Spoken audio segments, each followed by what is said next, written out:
Good morning and welcome to another one of our Arts Origins executive team. I'm Julie Humphreys, Head of Communications, and I'm joined here with my executive team. If you'd like to introduce yourselves.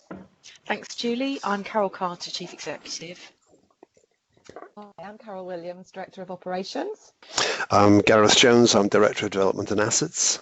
I'm Gloria Young, I'm the Director of Finance. Brilliant, thank you. So again, thank you very much for sending your questions in. We've had again around 200 come in. What we've done here is pick out the themes, and if you've asked for an individual response, we'll be sending that over to the relevant team and they'll be getting back to you. Let's start off with the questions then.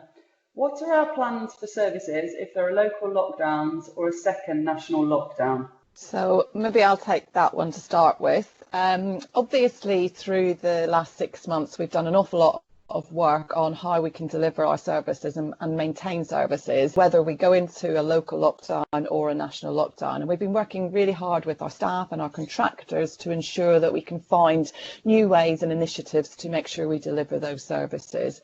So what we're planning to do, should there be any other forms of lockdowns in the next 6 months, is to revert to our previous messaging and our previous service levels that we delivered. And we were really proud that we were able to maintain all our services throughout the first phase of lockdown. Now, that may have meant that at times things weren't quite the same for everybody, but we were able to maintain our services and all our repairs were being carried out as well. So what we've done in the last 6 months is look at how can we improve how we deliver services to you, but also how that can be enhanced if we were in another lockdown. And some of the things that we've done in the last 6 months is to re-release our portal, so that's now available for our residents to log on and to contact us through that route. We've also created a new video online process where people can have meetings with their neighbourhood managers, their income officers, home ownership managers, and that's been released for the last few months and is working really well at the minute. I suppose if we got into a really difficult situation, we would always ensure that all the essential services were carried out. So we will still make sure that we're able to do our essential repairs, that our cleaning, our caretaking, our support staff are still available to do the work they're required to do. But I think also if we went into another lockdown, what we need to do is ask you also to work with us. It is important that we all respect each other. So that if our staff are out on site, that obviously residents, let them get on with their jobs and respect whatever the rules are at the time. But at the same time, respect one another. We know it's really difficult whenever people are all stuck at home. Maybe children aren't out at school, you're not able to go to work, and people are just not used to being in their homes all the time. And we have seen a huge increase in reports to us of antisocial behaviour and neighbour nuisance. And what I would ask is that everybody respect one another. Let's try and work together and understand how it is and how it feels during that sort of situation. And I think we just have to all be a little bit more tolerant of one another. So please work with us. Obviously, if there are issues, report them to us, but let's work together on it. And if I could just add one more thing, Julie, thanks very much, Carol. I think we do have a high degree of confidence that we can continue to maintain services even in very restrictive conditions. But one thing to mention is we've talked before on these Q&As about our staff having called our older and vulnerable residents to make sure that they're okay. And we're planning to do that again. And obviously we'll keep that going throughout a lockdown period should that occur.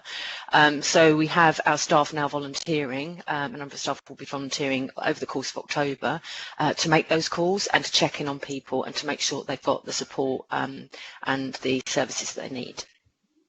Thank you. I'll move on to the next question.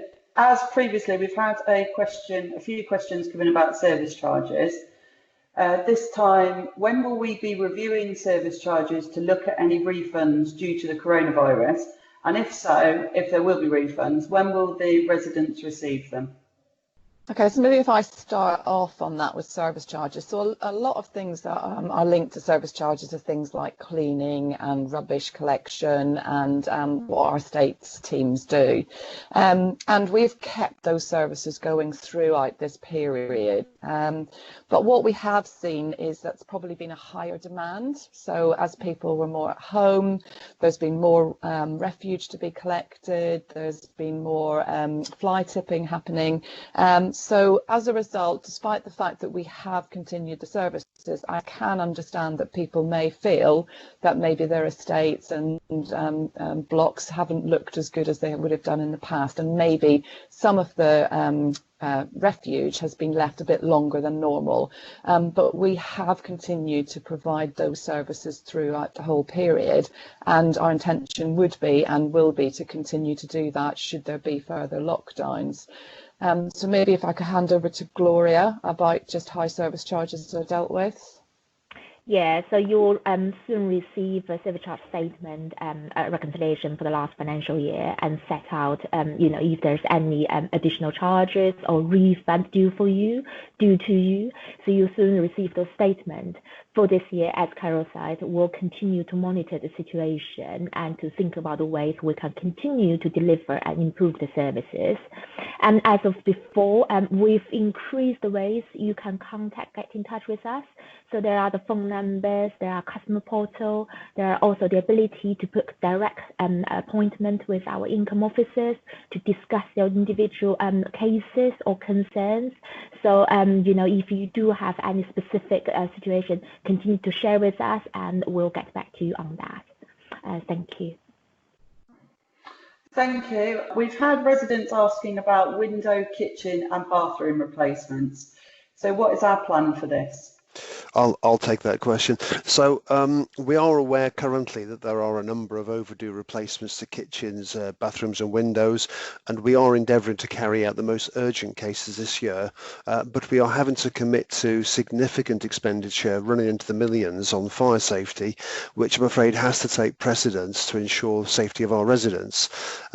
This partly reflects new regulations on fire safety, but also more detailed inspections that we're required to carry out. Which is flagging up additional work. An example of this is the current programme we have to replace lots of fire doors which don't comply with current standards that's ongoing currently. We will take stock again towards the end of the year to see if we can start to carry out some replacements at that time, but then there will definitely be a programme next year to catch up with replacements deferred from the current year if there are any. In the meantime, if anybody has any bathrooms or kitchens which they consider to be unsafe, then they should contact us through the usual channels to let us know. Great, thank you, Gareth. Another one for you. For the residents who live in our buildings, where are we on being able to provide EWS1 forms? Okay, so if I just briefly explain that an EWS1 form is a form required by mortgage providers before they will provide either a mortgage or a remortgage of a property. Until that time, they typically grade the value of the property at 0. And what this form does is make a statement on the fire compliance of external walls. So they were originally intended for buildings over 18 metres, of which we have about 30 to 40. But increasingly, they're now getting used for all buildings under 18 metres as well, which in terms of properties with leaseholders in who may be asking or requesting a form, we have over 100. So as a result, we're unable to respond immediately to all requests. In addition, the process of getting a clean sign-off of a form is proving far more complicated than initially thought it would be. This requires the use of approved fire safety engineers who are in themselves in short supply to sign off buildings as fully compliant. They are being more detailed in their kind of forensic analysis of buildings as they have a liability for the safety of those buildings having carried out that inspection. Also dealing with the outcomes if there are any issues that require rectifying afterwards requires dealing with contractors, warrantors, insurance providers, local authorities, NHBC, etc., which is proven difficult and quite complex as well. It's certainly taken up a lot of our resources resource at the moment to be able to deal with EWS1 forms in detail to complete them. Is mainly caused by changes in regulations and different views in the fire safety of materials which are in commonplace use for buildings prior to sort of recent regulation changes. So we're currently embarked on a number of properties where we're looking at getting an EWS1 form sign-off, and they are improved resource intensive. We will get around to the rest of the buildings, particularly where people have requested an EWS1 form, but we'll have to do this in order of priority of risk. And in the next couple of months, we'll endeavour to try and give people an idea of when we may be able to get around to buildings and have a reflection on what that priority order is going to look like. So this is something which is affecting thousands of people across the country. We realise and empathise with the difficulty people are experiencing in waiting for these sign-offs, and obviously it has an impact on people being able to remortgage or even move properties. So we are getting around to these as quickly as possible. It's just a difficult and complex task, but we'll try and give you more details in future. Brilliant, thank you very much, Gareth.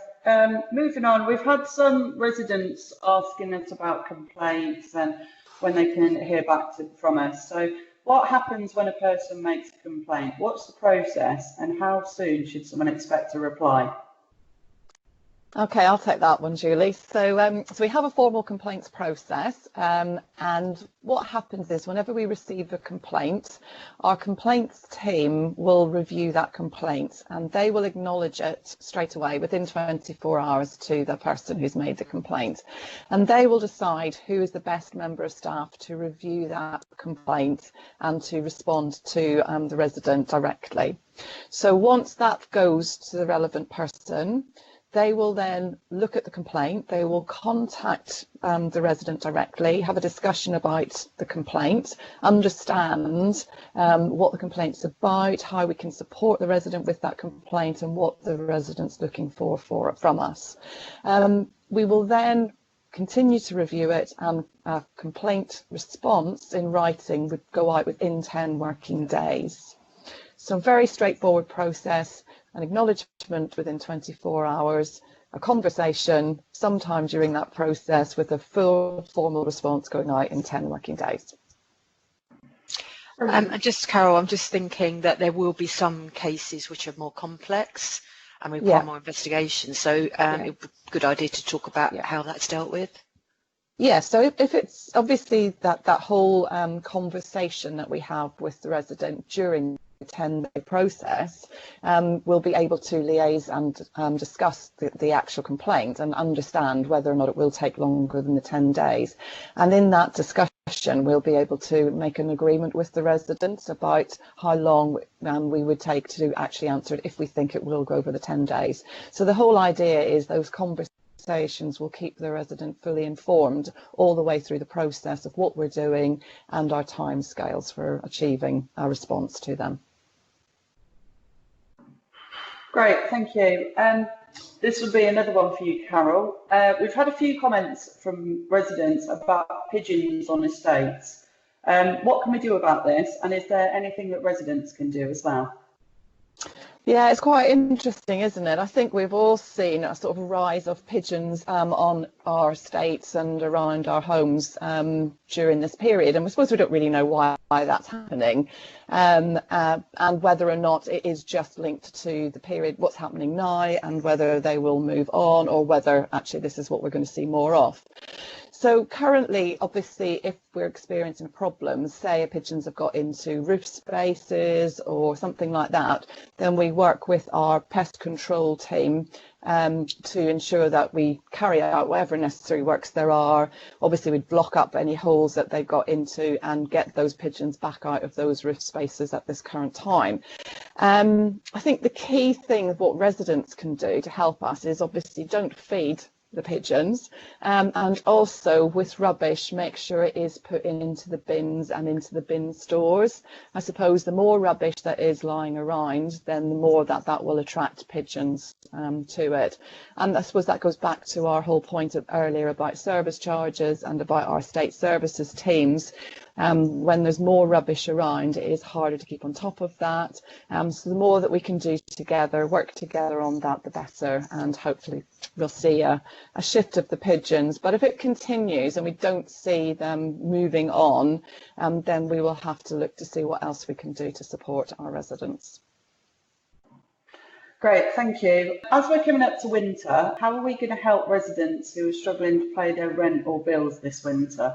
Well, I think as Carol and Gloria has already said, we've been doing an awful lot to help our residents who are struggling. And I suppose, just to reiterate that in supporting our vulnerable residents, we have been providing food parcels, we've been providing vouchers, we've also done gift cards and things like that. So we know that if we can support people in those ways, then it also helps them to be paying their bills as well.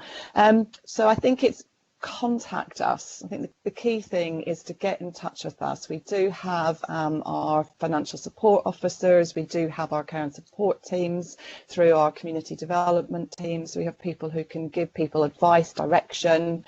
So the first thing really is contact us if you're struggling. We do have some links into other organisations that are helping residents currently with fuel bill issues. So if you have a problem, contact us in the first instance and we'll be able to put you in touch with other agencies as well. Okay, thank you very much. Another question, this came in a couple of times this time actually. Do we offer an enhanced repairs service for people over 70?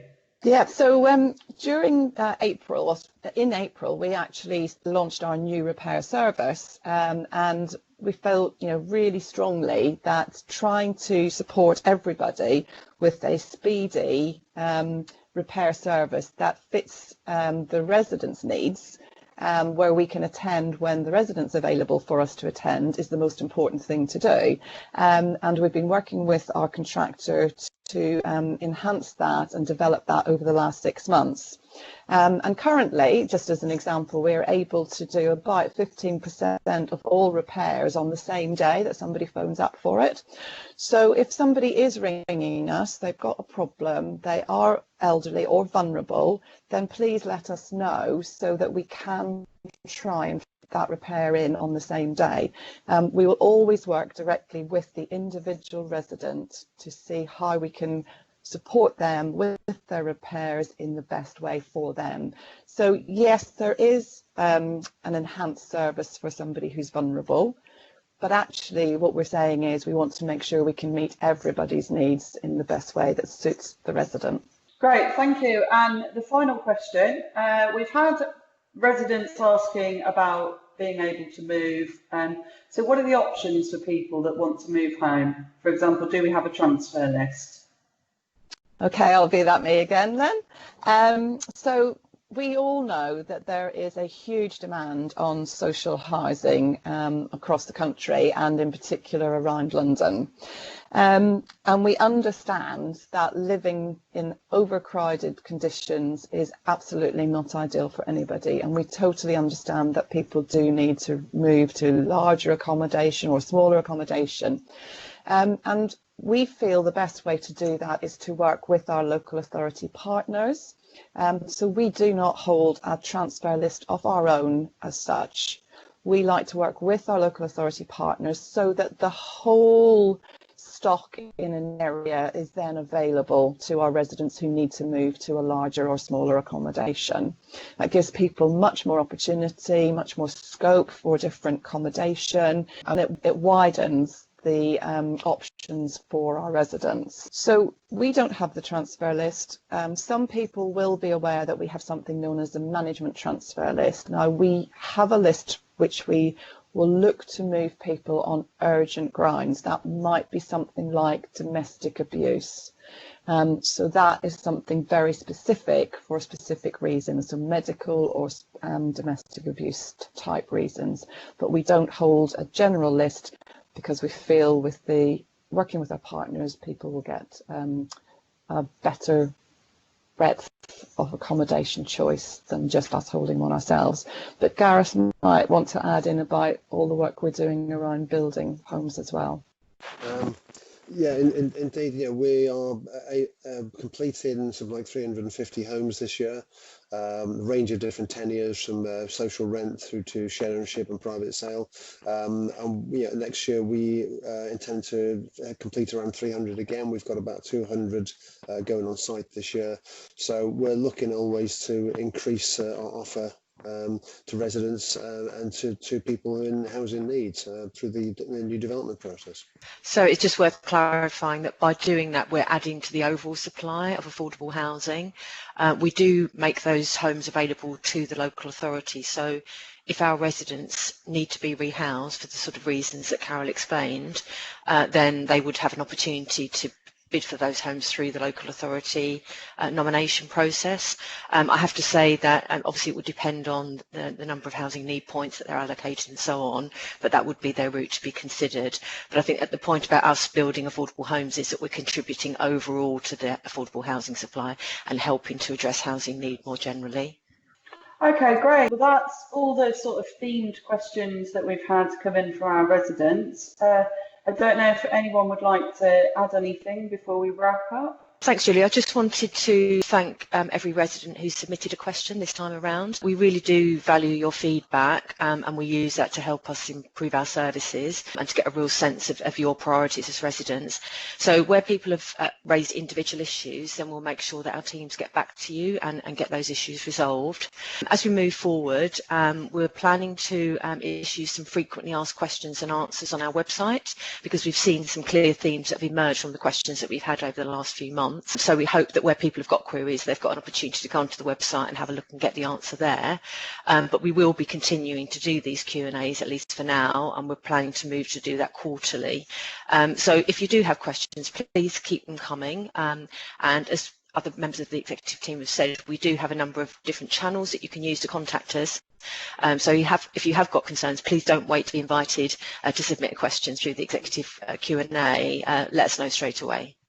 Okay, great, thank you. And just before I say goodbye to everyone, if you wanted to speak to your neighbourhood manager or you have any financial issues, if you go onto our website, you are able to book an appointment with someone during sort of 9 till 5 hours for a half-hour appointment to talk about something specific to you. And the slots show up really easily available, really easy to book. So thank you very much to our executive team, and that's it for now. Thank you. Thank you. Thank you. Thank you.